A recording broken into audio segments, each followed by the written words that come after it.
Welcome back and thank you for staying with us. This is Politics Tonight. Now let's begin with some developments in the polity.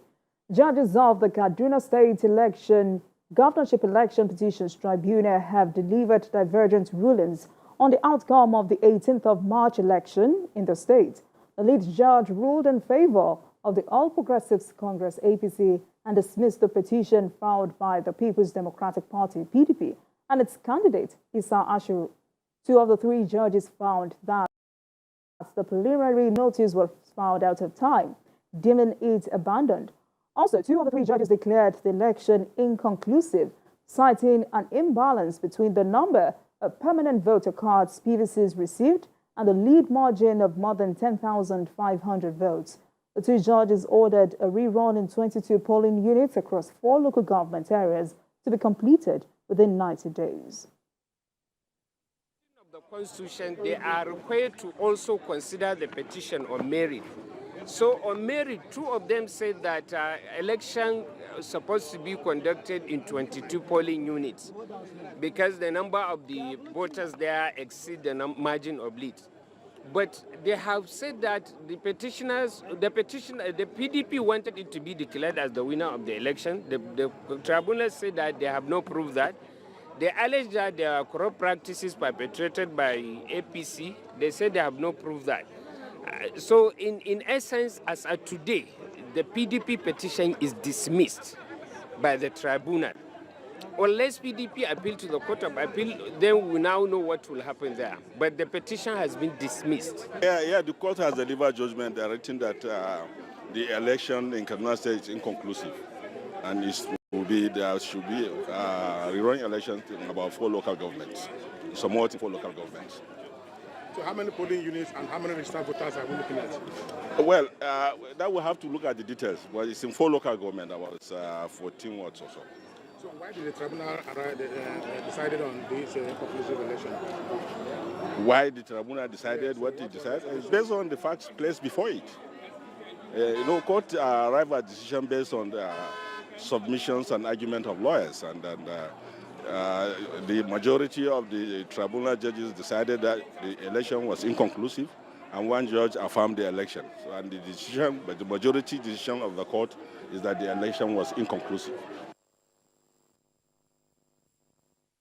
Vice President Kashim Shettima has assured Nigerians that the administration of President Bola Tinubu will fulfill all promises made to them, noting that the sacrifices made by citizens will not be in vain. The Vice President spoke at the 63rd Independence Public Lecture titled Actualizing the Vision of Renewed Hope for Socio-Economic Development Through Effective Leadership. TVC News State House correspondent Femi Akwande reports. This year's 63rd Independence Anniversary, tagged Renewed Hope for Unity and Prosperity, is the first that will be commemorated by the administration of President Bola Tinubu. It is also another opportunity for the federal government to remind Nigerians on efforts made towards raising the stakes of governance and improving livelihood. The Vice President, Senator Kashim Shettima, acknowledged the prevailing challenges, but is quick to point at the silver lining presented by the bold reforms and policies of President Tinubu's administration. The present administration also recognizes that the sacrifices made by each Nigerian will never be in vain. Such solidarity with our economic revival strategy, from the bustling streets of Lagos to the serene landscape of Enugu, has inspired our focus on diverse sectors, from agriculture to digital technology, from healthcare to education. Beyond the celebration of the 63rd Independence Anniversary, the Office of the Secretary to the Government of the Federation has a coordinating point for implementation of policies and decisions of government that has made full arrangements to document and carry forward the critical outcomes of the symposium. The guest speaker at the commemoration of the 63rd Independence Anniversary recognized the steps taken by President Tinubu in critical areas that will enhance the implementation of the 8-point agenda contained in the Renewed Hope program. The election of President Bola Ahmed Tinubu, despite all the odds on his path, must minister to us as a nation about the awesomeness and grace of God.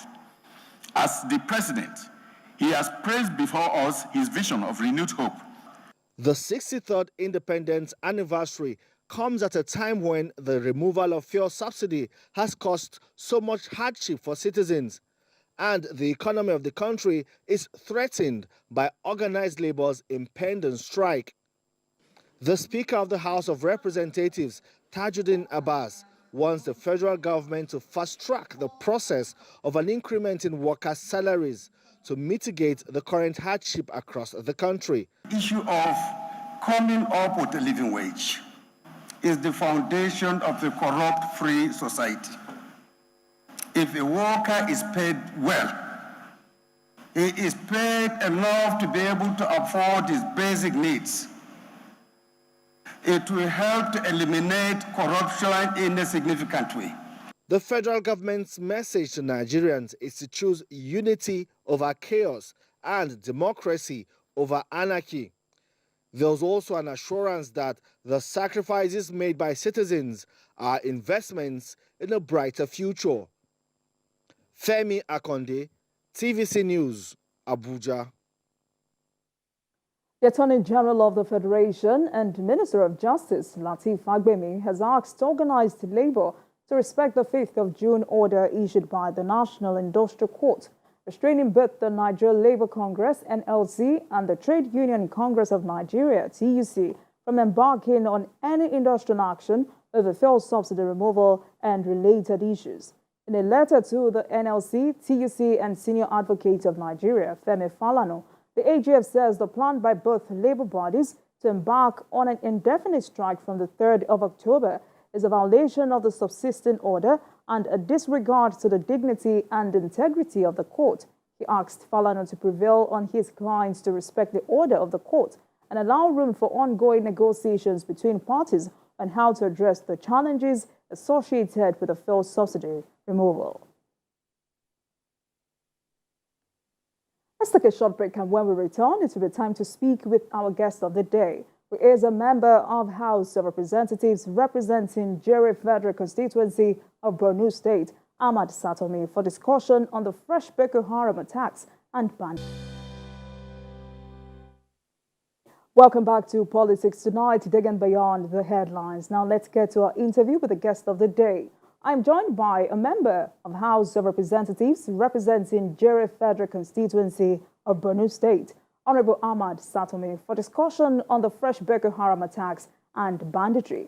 Honorable Satomi is also the chairman of the House of Representatives Committee on Security and Intelligence. Thank you so much for joining us, Honorable. Thank you very much. Good evening. Right. So there is a lot to talk about this evening, but let's start with the security situation in Borno State. How will you describe it? Thank you very much. Thank you, viewers. The security situation in Borno State and the entire northeastern Nigeria has tremendously improved over the year, particularly this year.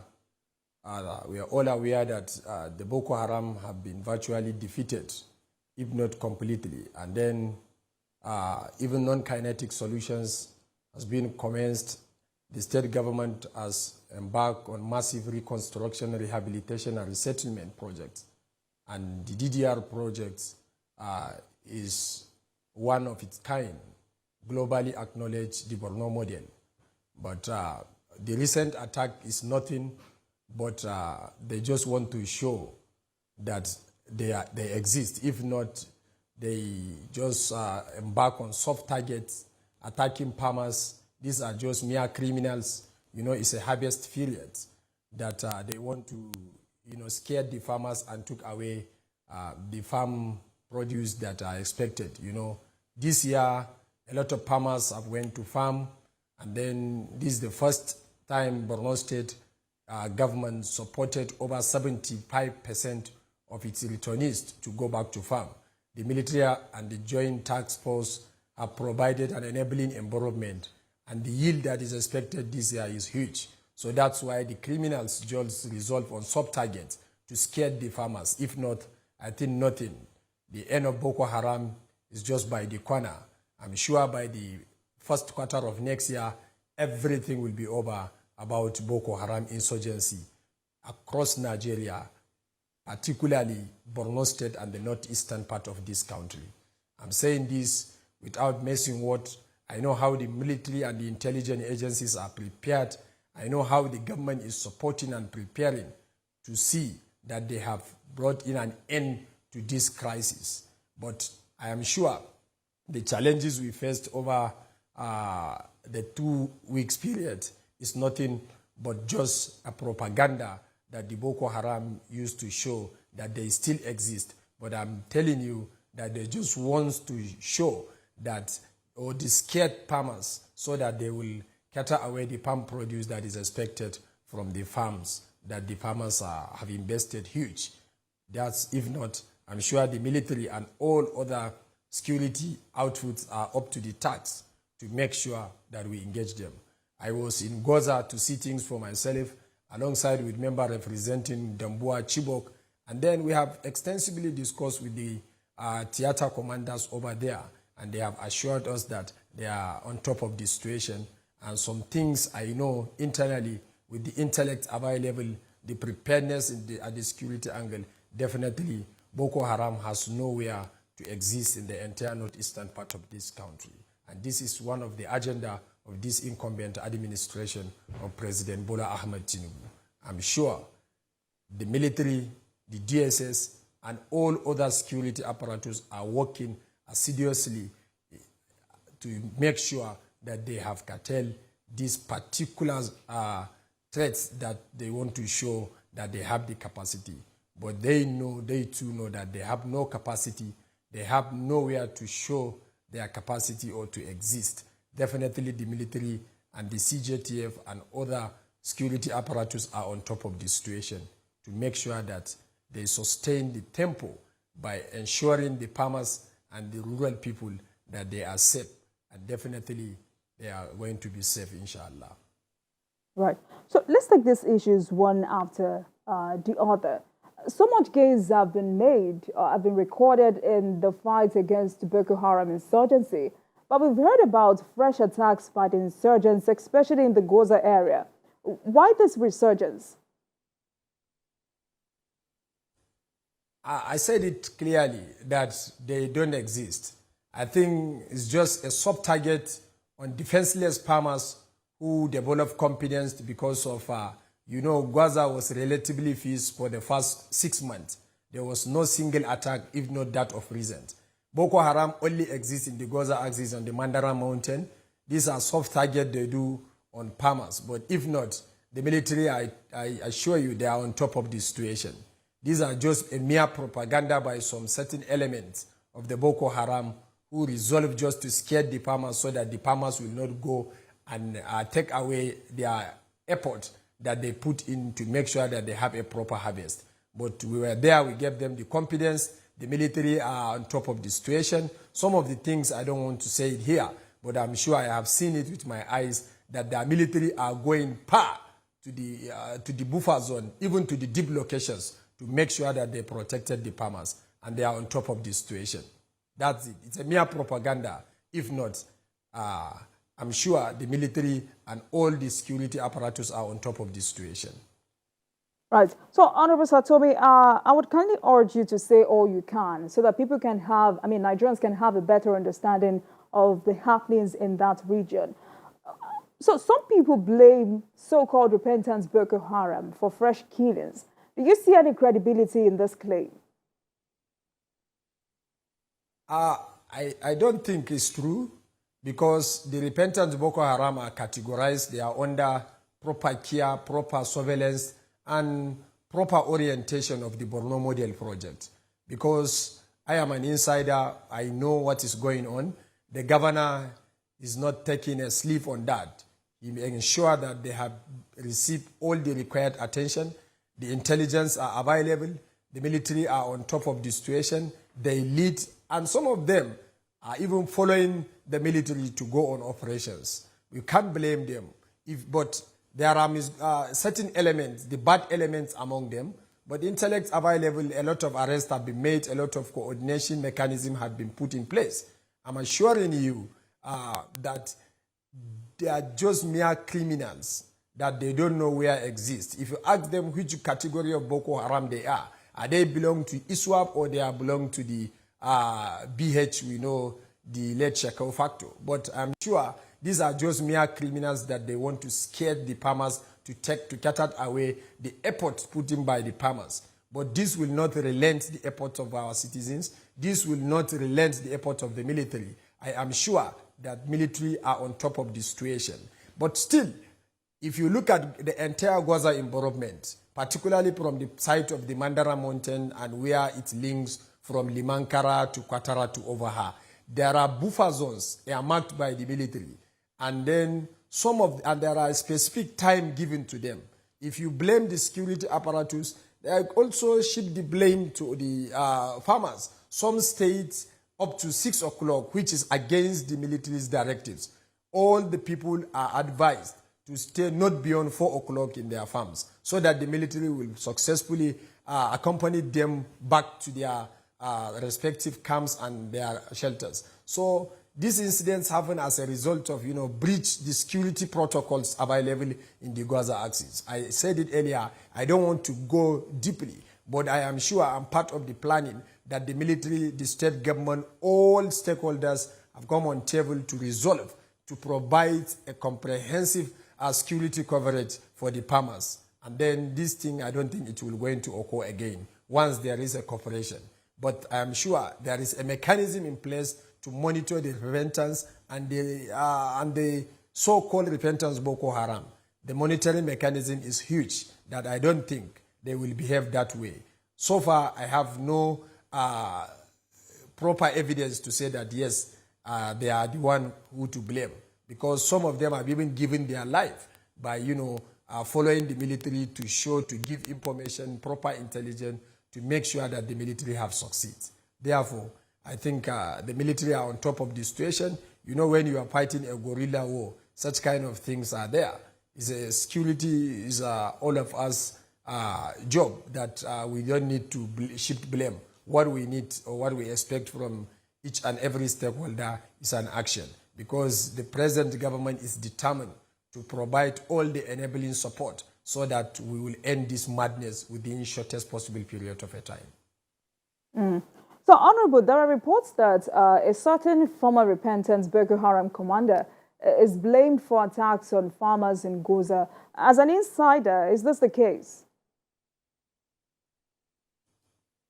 Yes, I had it so, but I think investigation and findings is ongoing from the military side, from the intelligence side.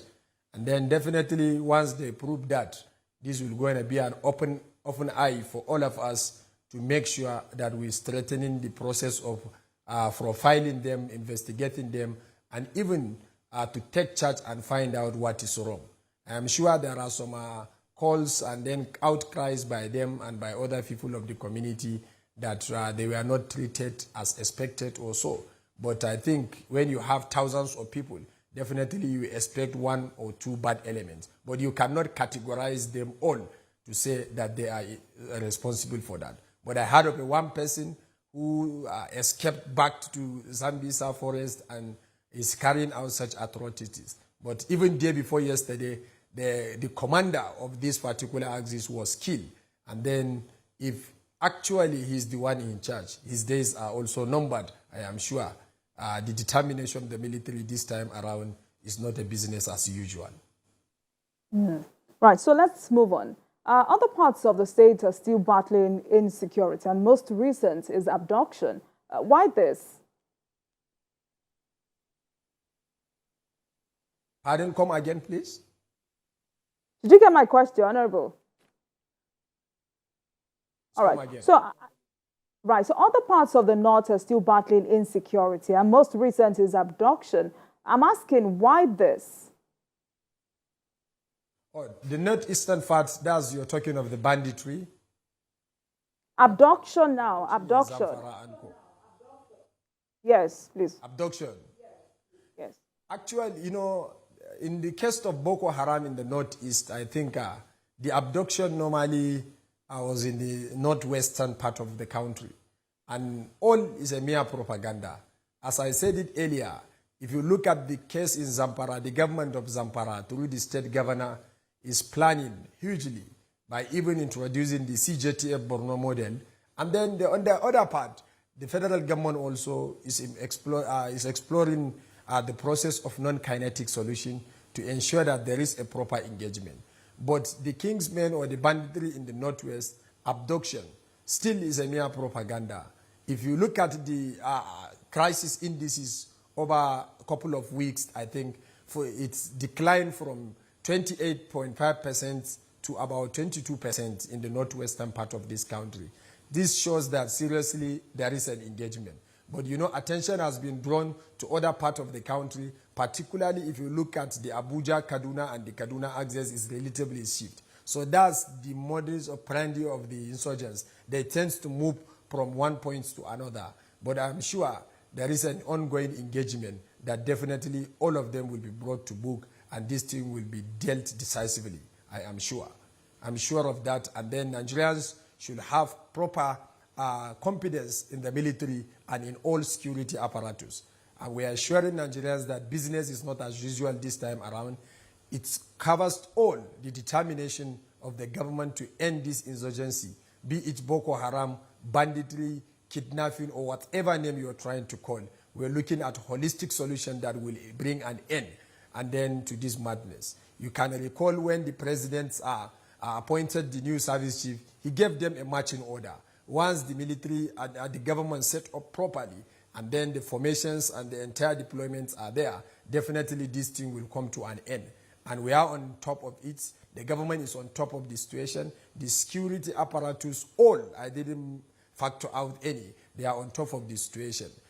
There is a proper intelligence that will going to give a result at the end of the day. Definitely the intellects are available and the security apparatus are doing their best to see that this abduction does not occur. There are a lot of plans, there are a lot of strategy, there are a lot of planning, deployment of technology and other aspects, which I think this fora will not give me an enabling, will not deem fit for me to discuss. But I am very much sure that within shortest possible period of a time, abduction, kidnapping, even in the northwest, it will be a thing of the past. All right. So recently, the Sheikh of Borno urged the government to deliver some local governments, places like Guzamala and Abadam, from the grip of Boko Haram. I'd like you to tell us the current situation now. Abadam and Guzamala, these two local governments are in the extreme north of Borno State, precisely in the Lake Chad fringes, which comprises of Abadam, Mobar, Kukawa, and Guzamala. There are military presence in Abadam. The headquarters of Abadam is solely under the control of the military. But even some part of Guzamala, not mainly the Guzamala headquarters, but I'm sure Mairari and other parts are under the control of the military. But notwithstanding, if you know this terrain, definitely the entire Lake Chad region now is relatively calm. Looking at ISWAP is in charge of it. And ISWAPs are the ones that are affiliated to the ISIS. And definitely there are a lot of engagement. They have been dealt decisively by the military, particularly the Nigerian Air Force over the period. But this time around, if not because of the crisis we have with, or the coup in Niger, I know has affected some of the operation, knowing that the Niger military is part of the MNJTF, and also the access to Abadam will be easier and closer if you are following through Niger. But these are factors that I think supposed to take into cognizance and to look at how deployment will going to be.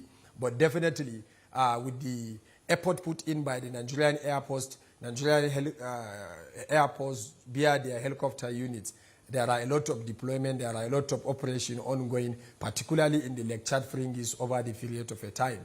And I'm sure with this little development from the Nigerian Air Force, things will be better than before.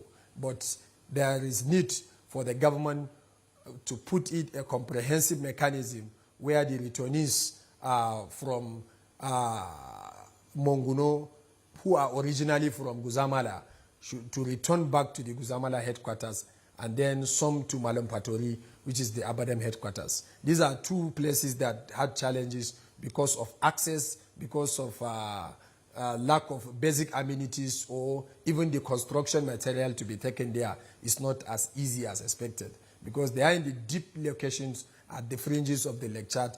Abadam Malampatori bordered with Niger, and you know the relationship now.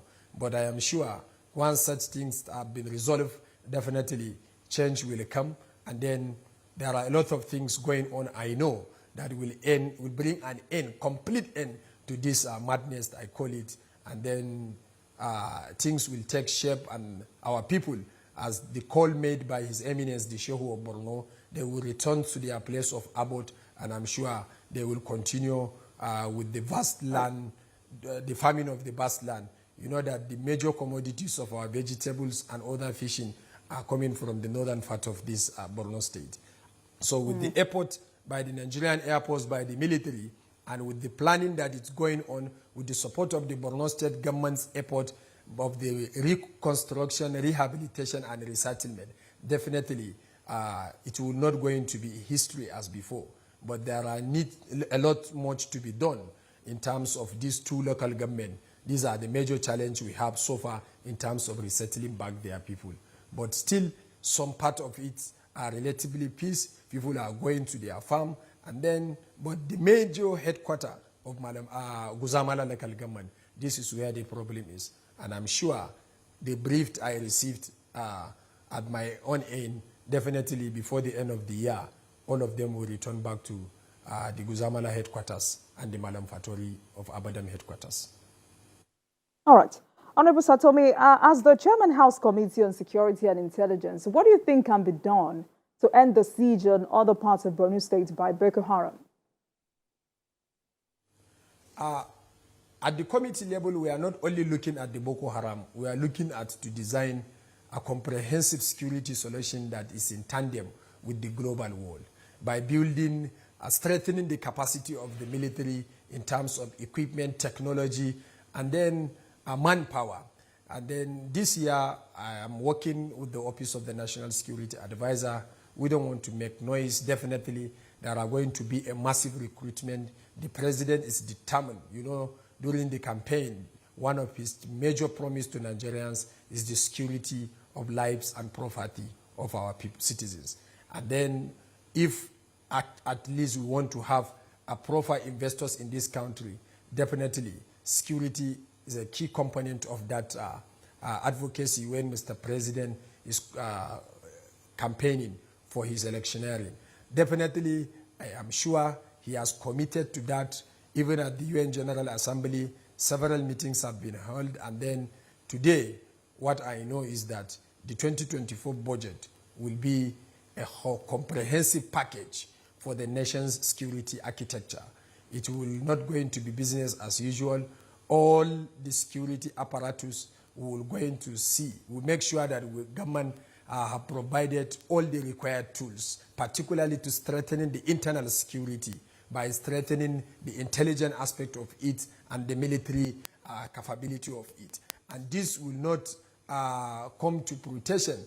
Government will also look at other economic factors by creating much employment, engaging the youths, and then the vulnerable one should also be engaged.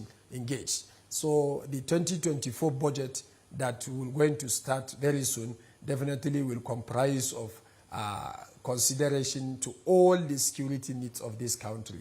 And then a holistic framework will be put in place that it will not going to be a business as usual. And then the government is determined to make sure that our securities are being supported, their welfare has been catered for, and then new employment have been made. Definitely, things will change, and then the morale will be high at the end of the securities, not only in Boko Haram Northwest, but across the entire country, Southwest, Southeast, and the South-South. But this time around, it will not going to be business as usual. I have that confidence. I am sure we're working on that with the Senate and all the security apparatus at the leadership, at the legislature, and even is a button driving up that definitely will change the narrative by the year 2024. Right. Thank you for going there, because I was supposed to take you up on budgetary allocation and welfare. But now that you've spoken about it, let's talk about new service chiefs that have been appointed by the president. What changes will you say they have made? Pardon, come again? We have new service chiefs in the country. What changes will you say they have made? Oh, the new service chiefs. Thank you very much. This is a very good question.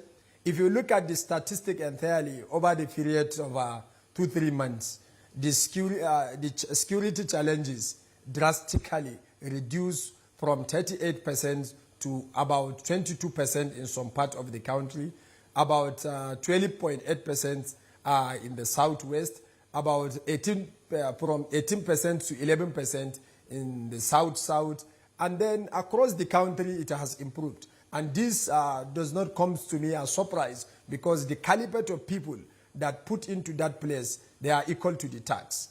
Particularly if you take the Chief of Army Staff, for instance, General Lagbaja, he was in the theater front of this war from the inception when the Boko Haram crisis was so hard. He was in Monguno, he was in Baga, and he was in, and when he was later deployed to the headquarters. So he has seen everything. So that's why it will not come to me as a surprise. And then if you look at the intelligence angle, the DSS and then the DMI and DIA, they have enough capacity to give out the required intellect that will give us peace in this country. So therefore, the security situation has improved from June to date. If you look at the indices available, if not of recent, the attacks of the abduction, there was no major attack in the first couple of months in this country. This is as a result of the cooperation, the synergy that do exist within the security apparatus in the system. So therefore, I am sure they have done well. They are equal to the tax, and I'm sure after the budget, they will switch into more new development, new tactics, new strategy will be deployed, and they were equal to the tax to curtail all such madness that is going on in our country. But as I said it earlier, security is not one-man business. Security is all of us business. Definitely we as citizens and Nigerians, we should put our thinking cap to provide the required intellect to these security institutions, to support them by giving them the intellect available, by supporting them with the required information so that they will act accordingly within the confines of their jurisdiction and rule of engagement. So I'm very much sure and have confidence in the security leadership of His Excellency Ashwaju Bola Ahmed Tinubu that give them the mandate and the absolute power, and they are equal to the tax across the board, particularly the intelligence agencies and the military. They are equal to the tax, and they are doing a lot that we have to recommend them. And then if you look at the strategy they adopted, there are no much more talking as before. You are seeing an action. You are seeing a peaceful community relatively improving from one part of the country to another. But it's a guerrilla war that we are managing. Definitely, things might come out, sub-targets, all these are mere propagandas. With the determination of the military and other security apparatus, the police, the DSS, and the rest, definitely Nigeria will see a peace that has never been witnessed during the administration of President Bola Ahmed Tinubu, inshallah. All right, Honorable, let's take a break. I've been speaking with a member of House of Representatives representing Jere Federal Constituency of Borno State, Honorable Ahmed Satomi, tonight to discuss the fresh Boko Haram attacks and banditry. I will be right back. Please stay with us. Welcome back to Politics Tonight. I've been discussing fresh Boko Haram attacks and banditry with a member, House of Representatives representing Jere Federal Constituency of Borno State, Honorable Ahmed Satomi. Honorable, now, I mean, some northern elders say most of these attacks by bandits are well planned, coordinated, and executed. Why do you think they have so much room to operate like that? Pardon, please? Some northern elders have said most of these attacks by bandits are well planned, coordinated, and executed. So I'm asking you, as a stakeholder, why do you think they have so much room to operate like that? I said it earlier. They are entitled to their opinion, but no one will plan to see that such things has happened with the knowledge of either military or the Nigerian security operatives. These are sub-targets, and then whenever you have a criminal in a society, they are planning to take such attacks. But I said it, we will do whatever possible within the confines of our jurisdiction to make sure that such things does not repeat itself again. Because whenever you have such incidences, we tend to learn, and definitely with the new service chief in place, with the preparation that is going on by the government, with the support that is coming off, with the investment that the government is doing in terms of technology, with the intelligence that are available from the DSS and other intelligence agencies, definitely such kind of thing will not going to happen again. I am sure the president, as I said it earlier, has a marching order to all the security operatives. But we don't want to make noise. We want to show Nigerians an action. This is a new government that we don't want to shift blames. But we are not praying for such things to happen again. But the military and other security apparatus are equal to the task. And they are determined, and they are giving us the assurance that things will improve. And we have that confidence. We have seen the investment in the security, the preparation by the government and the security apparatus, the intention of the government to take and overhaul the entire security architecture to make it conventional, that they are equal to the task, they are in tandem with the global practice. Definitely, Nigerians will see a peace. But still, we will call upon Nigerians to provide the security apparatus with information available so that this thing cannot repeat itself again. I am very much sure the security leadership are discussing at an apex level to make sure that they have improved the welfare of the junior personnel, so that I think they will be, there's going to be a, holistic approach to this menace that is happening in our country. It's long overdue. I don't think that Mr. President can take it any longer. He is determined to make sure that he has provided all the required tools so that at the end of the day, we will see a virile, peaceful Nigeria of our dream. I'm sure these are kind of leadership that we have in the leadership we have on ground today. They are determined to end this crisis. I know what I'm saying, and I'm very much sure, I'm very much confident that they can do it. Business will not be as usual, and they are determined to end this crisis. And they will do it. Thank you very much. Right. So because we all know that this is a collective effort, I mean, in your words, you have said this evening that securing a state or securing a country should not just be for the government. So would you say that northern elders, northern elites are doing their best in helping governments on this cause? No, they are doing their best. But whenever you are fighting a guerrilla war in a country like Nigeria, with a population of over 200 million people, if you look at the number of personnel we have, you cannot compare it with the global standard. Therefore, you need to encourage them, and you need to give them an awakening call to see that the morale will be high, so that they can do and display their capacity equal to what is happening. That's why I said the current government is preparing, and then will take the security structure holistically by providing them with major required tools so that they will engage this criminal in whatever capacity, in whatever angle they tend to come out. Abduction, guerrilla war, these are all soft targets. But if there is a proper mechanism in place, a proper support, that's why I said the 2024 budget will going to be a budget that will look at the basic needs and welfare of the personnel and the frontline armies, where they will going to boost their morale. And then I am sure the president is determined to recruit more young Nigerians into the system so that our numbers will going to compete with that of the, crisis or the attacks that are coming unexpected, unnoticed. Therefore, all such things is requiring holistic approach. Holistic approach in a sense that not only military action, there must be a non-kinetic solution, there must be a community engagement, there must be a traditional rulers engagement, ulamas, pastors, all of us must come together to see that we will have a robust solution for these menace we are facing.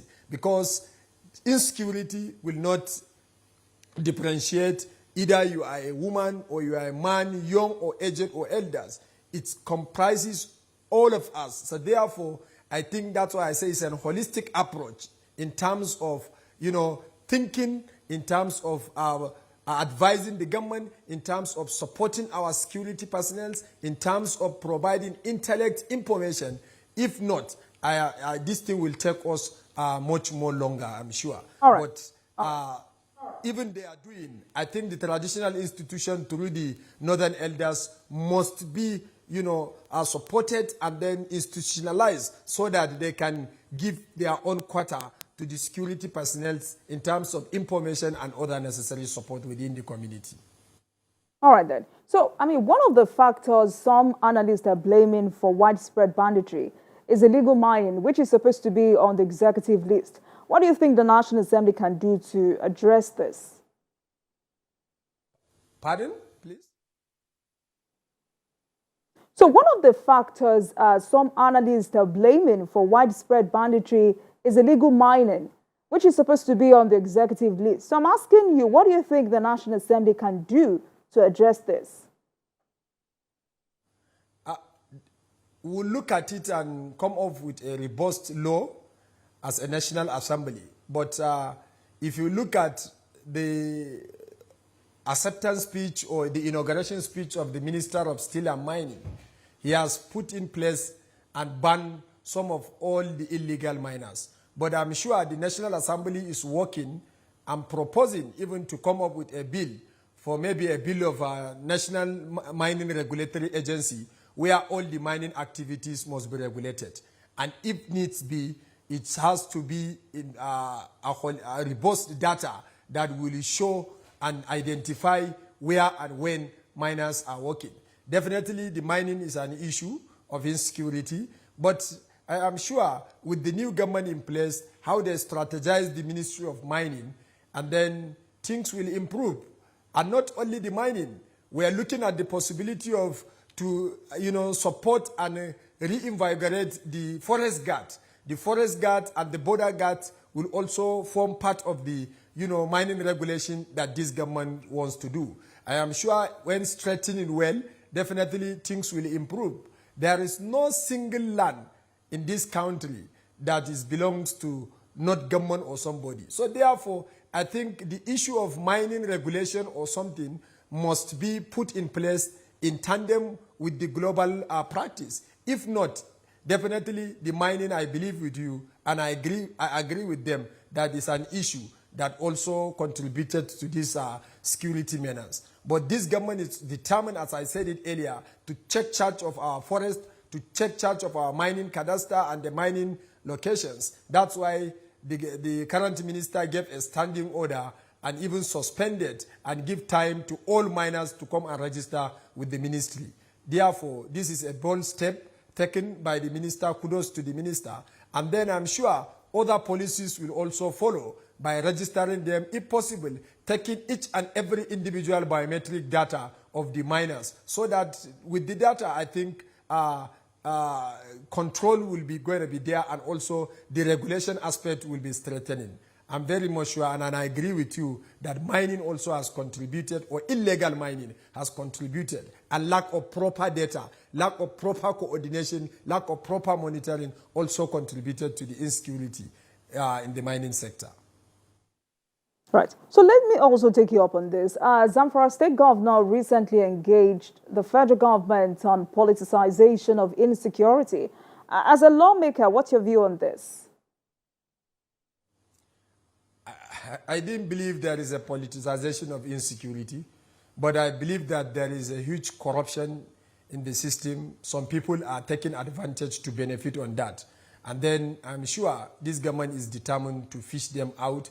That's why there are a lot of shake-offs, transfers, and then in line with the new policy of the government, by renewed hope of the government, definitely, security is not something that we will politicize, particularly the security that has to do with national threat. So I didn't believe with that. But there are lapses in one way or the other where I think things has to be changed, narratives has to be changed, and then people must be, checkmate. That's why one of the cardinal principles of the 10th Assembly is for us to strengthen the oversight.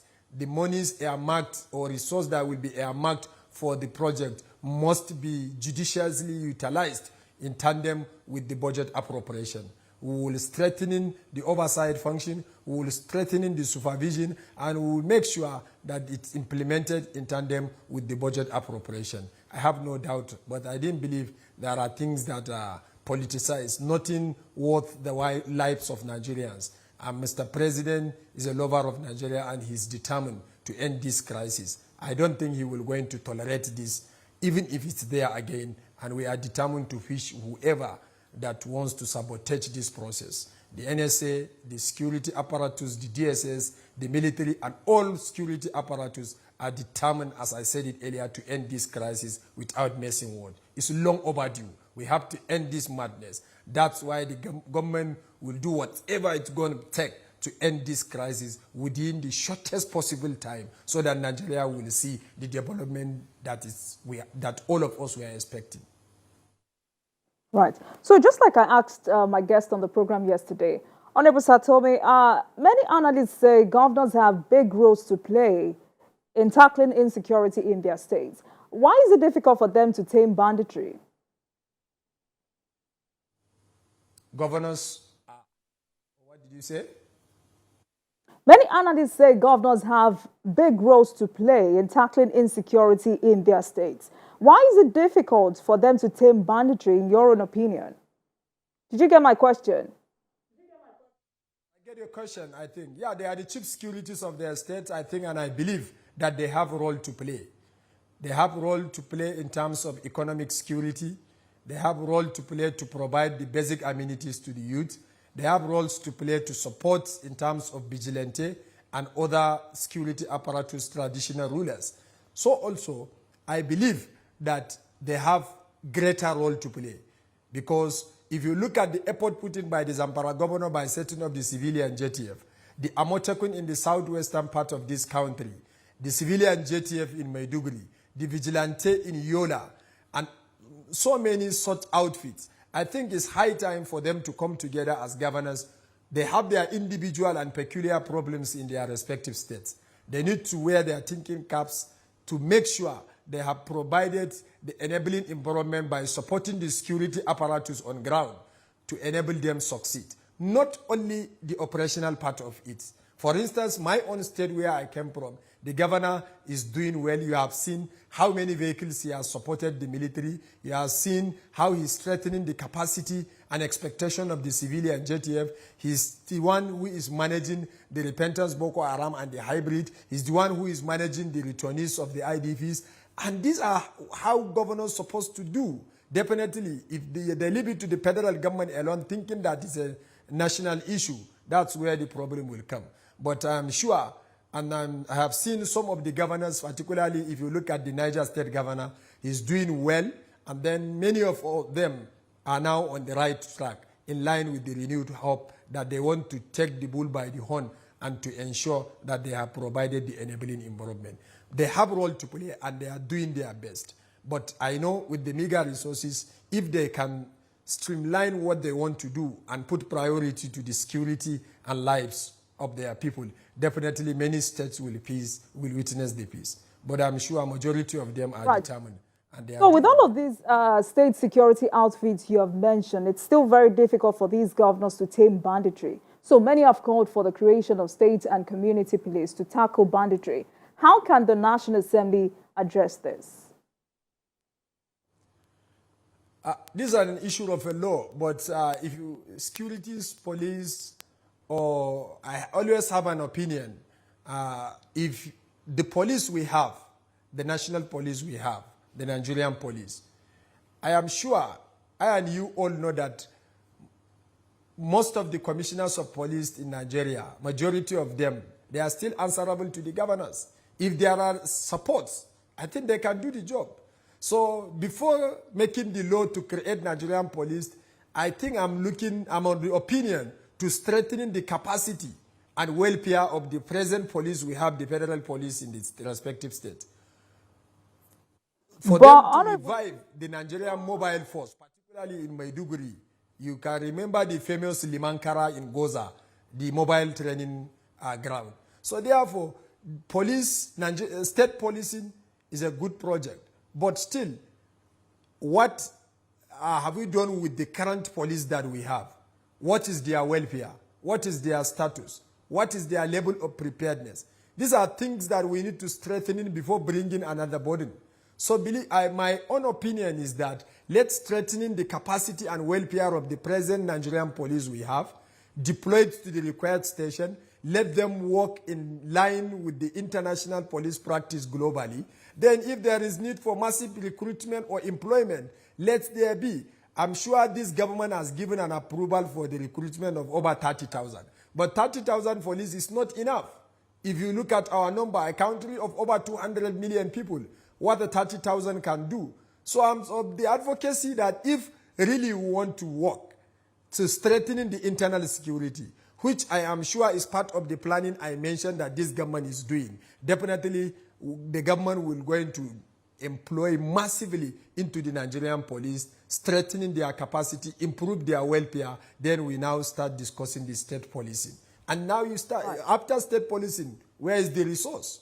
What will you going to do? How will you going to strengthen their capacity?